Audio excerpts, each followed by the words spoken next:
Dull అయిపోయింది, అమ్మని చూడాలి అమ్మని చూడాలి, ఏ పని చేస్తున్నా అమ్మ గుర్తొస్తే అమ్మని చూడడానికి మీరు తమ్ముడి దగ్గరికి వెళ్ళారు. ఇప్పుడు అమ్మని చూడడానికి వెళ్ళడంలో మీకు ప్రేమ ఉంది కాబట్టి చూసేటప్పటికే మీకు పరవశం. అమ్మ దగ్గర కూర్చుంటే ఓ పరవశం, అమ్మకి ఓ ఖర్జూర పండిస్తే పరవశం. అమ్మ మీ దగ్గర కూర్చుని వచ్చేస్తాను లేరా ఇంకొక నెల్లాళ్ళుండి వచ్చేస్తాను, కాస్త వీళ్ళు ఇల్లు కట్టుకుంటున్నాడు కదా అని ఉన్నాను అంతేను. నాన్న ఇవాళ నీకు దోసకాయ పప్పు అని దోసకాయ పప్పు వేసాను తినరా అని అమ్మ దోసకాయ పప్పు వేసి అన్నం పెట్టింది అనుకోండి, ఓ పెద్ద తృప్తి. అంటే అనుబంధం ఒకటి ఉంది మీకు అమ్మతోటి. ఈశ్వరుడితో ఏముంది మీకు అనుబంధం? మీకు ఎప్పుడన్నా కనబడ్డాడు ఆయన? మీకేమైనా ఓ నేరేడు పండు తెచ్చిపెట్టాడా?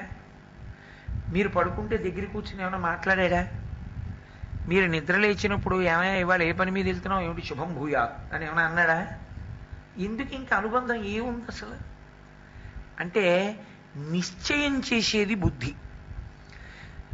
ఈ అనుబంధం నాకు ఈశ్వరుడితో ఉంది అని అది నిశ్చయం చేయాలి. అది కానీ నిశ్చయం చేస్తే మనసు అక్కడ పడి ఉంటుంది.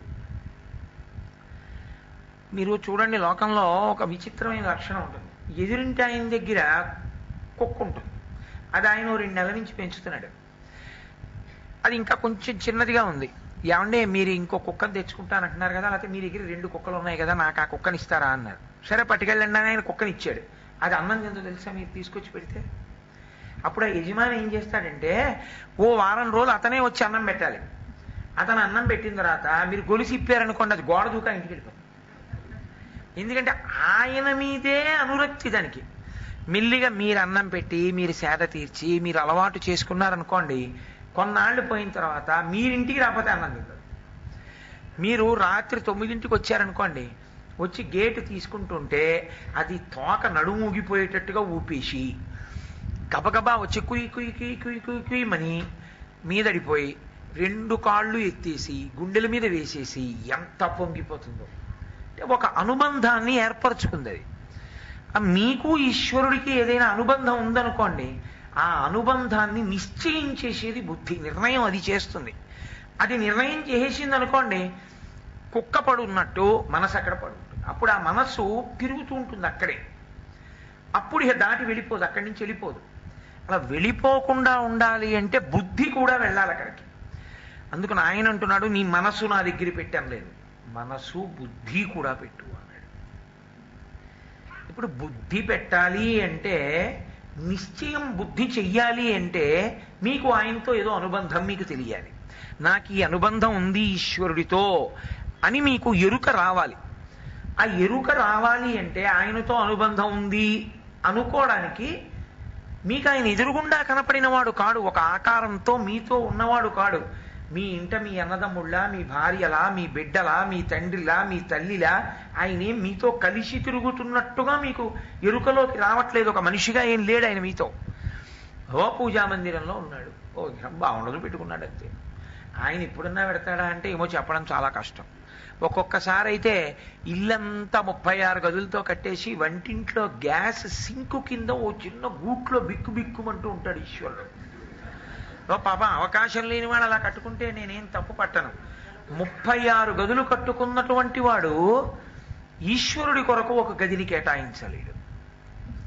ఆయన కొరకు కాదు, తాను ఆయనని సేవించడానికి గది నిర్మాణం చేయడు.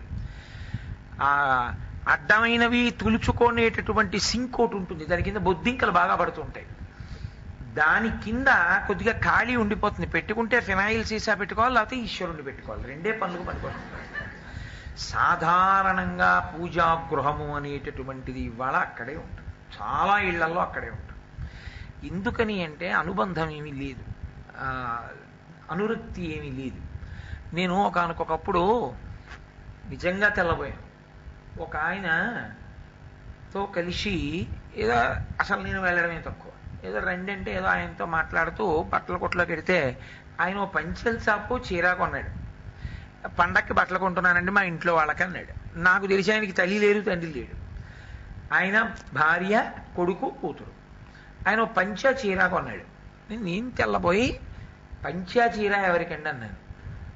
మరి మా స్వామి ఉన్నారు కదండి ఇంట్లో, మరి పార్వతీ పరమేశ్వరులు మా సింహాసనంలో ఉన్నారు కదా, మా తల్లిదండ్రులు, పండక్కి మొదట బట్టలు పెద్దవారు వాళ్ళకి కొనాలి కదండి, అందుకని స్వామికి ముందు కొని తర్వాత మా ఇంట్లో వాళ్ళకి కొనుక్కుంటున్నాం, ముందు తల్లిదండ్రులకు కొనాలి కదా అన్నాడు. నేను నిజంగా తెల్లబోయాను. నేను ఇప్పుడు అలా కొనలేదు. నేను అతని భక్తికి పొంగిపోయాను. అతనికి పూజామందిరంలో విగ్రహాలు కాదు, పార్వతీ పరమేశ్వరుడు ఉన్నారు. కాబట్టి పండక్కి బట్టలు ముందు తల్లిదండ్రులకు కొన్నాడు అతను. అంటే అతనికి వాళ్ళు ఉన్నారు కాబట్టి ఆయన దృష్టిలో వాడు ఉన్నాడు, వాడిని కాపాడాలి. యద్భావం తద్భవతి. బుద్ధి నిశ్చయం చేస్తే వాడు ఉన్నాడు, బుద్ధి నిశ్చయం చేయనప్పుడు వాడు ఉన్నాడు లేడు, నీ ఇష్టం ఏమైనా చేయొచ్చు. భయం ఏముంది? ఎదురుగుండా ఈశ్వరమూర్తి ఉంటుందేమో కానీ మిమ్మల్ని పాపం చేయకుండా ఆపదు. ఈశ్వరుడు ఉన్నాడన్న భావన మీకుంటే పాపం చేయకుండా ఆగలరు కాదు. మీ భావన, మీ నిశ్చయం మిమ్మల్ని నిలబెడుతుంది.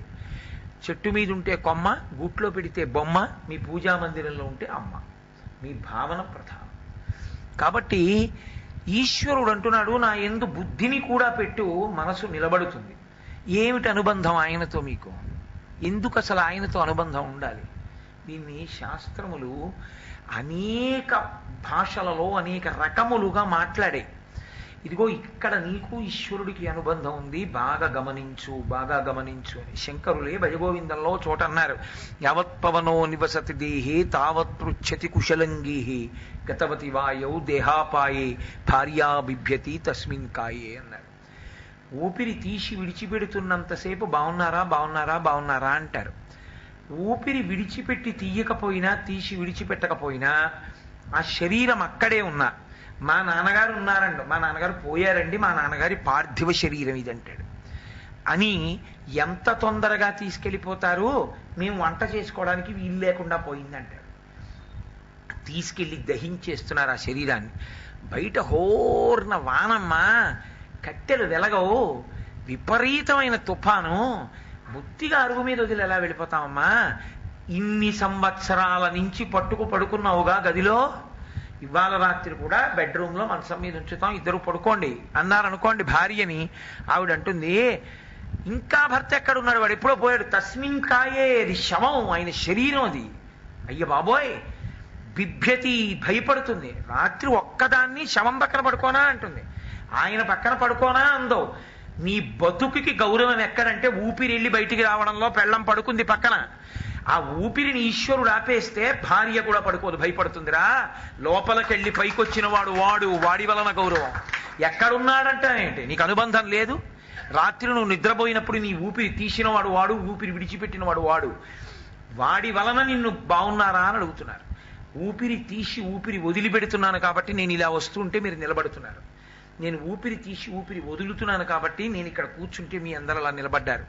నా ఊపిరి ఆగిపోయిన ఉత్తర క్షణంలో దేవాలయానికి సంప్రోక్షణ చేయాలి, గుళ్ళో పోయాడని తీసుకెళ్లి బయట పెట్టేస్తారు. కాబట్టి ఆ ఊపిరిగా ఉండి ఊపిరిగా బయటికి ఎడుతున్న వాడెవరో వాడు ఈశ్వరుడు. వాడితో మీకు అనుబంధం లేదు. వాడు వెళ్ళి వస్తున్నాడు కాబట్టి శివం మంగళం. వాడే లేనినాడు ఈ బయట ఉన్న వాళ్ళందరూ చేసేదే ఉంటుంది. లేడంటారంతే వెంటనే, ఆయన పోయాడండి, ఇది శవం అంటారు.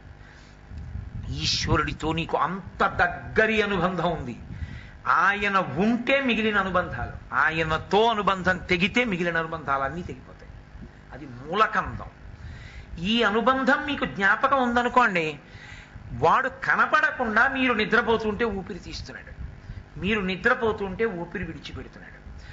మనం తిని పడుకుంటే వాడు తెలివిగా ఉండి జీర్ణం చేస్తున్నాడు. మనం తెలివిగా ఉండి అన్నం తిని గబగబా పరిగెడుతుంటే కడుపులో ఉన్న అన్నం జీర్ణం అవ్వాలరా, అలా పరిగెత్తకు, కొంత రక్తం ఇక్కడ కావాలని ఇక్కడ డొక్కలో నిప్పెట్టి చేసి మీరు కూర్చునేట్టు చేసి జీర్ణం చేసి శరీరానికి అందించి ఇప్పుడు నడు అంటున్నాడు. లోపల నీళ్ళు అయిపోతే దాహం రూపంలో పైకి చెప్తున్నాడు. తెల్లవారి లేస్తే శివమహాపురాణం వ్యాఖ్యయందు అత్యద్భుతమైన విషయం చెప్తారు. ఒక్క పరమేశ్వరుడు ప్రాణ అపాన వ్యాన ఉదాన సమాన నాగ కూర్మ కృకర ధనంజిగ దేవదత్తములన్న 10 వాయువులుగా విడిపోతాడు. లోపలికెళ్ళి ఒక్కసారి అంటే 10 కింద విడుతాడు. విడి శరీర వ్యాపారాన్ని చక్కబెడతాడు. ప్రాణము ఉన్నాడని గుర్తు. లోపలికెళ్ళి పైకొచ్చి శరీరంలో ఉన్న రక్తాన్ని శుద్ధి చేసేస్తూ ఉంటాడు. అపానము, తినకూడని రజోగుణ సంపర్కంతో కూడుకున్న పదార్థాన్ని తింటే సున్నితమైన ప్రేగులు చెడిపోకుండా ఉండడం కోసమని అందులో ఉన్నటువంటి దుర్గంధభూయిష్టమైనటువంటి విషయాలన్నింటి పట్టుకుని వాయురూపంగా అధోముఖంగా శరీరంలోంచి బయటికి ఎడతాడు. అపానము, వ్యానము. ఈ శరీరం పడిపోయిన తర్వాత కూడా జీవుడు పైకి వెళ్ళి 11 రోజులు చూసుకుంటాడు దీన్ని. ఇక 11వ రోజు బావమరది బట్టలు పెట్టేస్తాడు. ఇక అందులో మొట్టమొదటి రోజు చాలా బాధగా నిలబడి చూస్తూ ఉంటాడు. అరే నేను ఈ శరీరాన్ని ఏమిటి ఇలా కట్టేస్తున్నారు, దీనికి ఇలా నీళ్లు పోసేస్తున్నారని. ఆ సమయంలో వ్యానమని వాయువు పట్టుకుంటుంది దీన్ని. ఆ వాయువు ఉండిపోతుంది. ఉండిపోతే ఇంకా నేనన్న అభిమానం ఉంటుంది ఇందులో. ఆ వాయువు విడిపోవాలంటే కడుపున పుట్టినటువంటి కొడుకొచ్చి అంత్యేష్టి సంస్కారం చేసి ఆనంద హోమం చేస్తాడు. పిచ్చి తండ్రి, ఈ శరీరంతో ఏం చేసుకున్నావు పుణ్యం? మీరు ఎప్పుడైనా అంత్యేష్టి సంస్కార మంత్రాలు విన్నారో లేరో నాకు తెలియదు. ఒళ్ళు గగురు పొడుస్తుంది ఆ మంత్రాలు వింటుంటే. అటువంటి ప్రాయశ్చిత్తాలు చేసి తీసుకెడతారు శరీరాన్ని. కొడుకు